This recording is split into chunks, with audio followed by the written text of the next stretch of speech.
আওয়ামী লীগকে ফ্যাসিস্ট উল্লেখ করে দলটির বিচার হবেই বলে অঙ্গীকার করেছেন তথ্য সম্প্রচার উপদেষ্টা মাহফুজ আলম।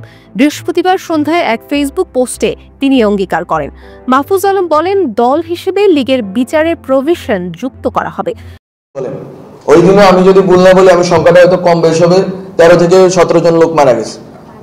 আপনি 5 আগস্টে 19 জুলাই থেকে 5 আগস্ট গড় হিসাব করেন, প্রতিদিন আপনার হচ্ছে যে নিয়ারলি 100 জনের 70 থেকে 100 জন লোককে মেরে ফেলছে।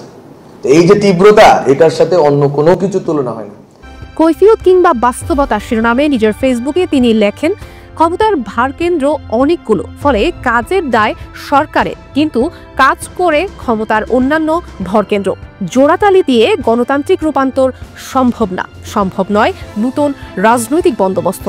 মাহফুজ আলম বলেন, রাজনৈতিক দলগুলো ডিসেম্বরের পর সহযোগী ভূমিকায় নেই, কিন্তু ঠিকই প্রশাসন, বিচার বিভাগ, পুলিশে তারা স্টেক নিয়ে বসে আছেন।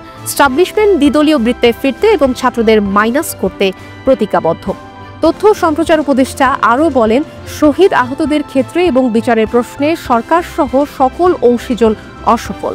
অভ্যুত্থান শহর ছেড়ে গ্রামাঞ্চলে বিস্তৃত হয়নি।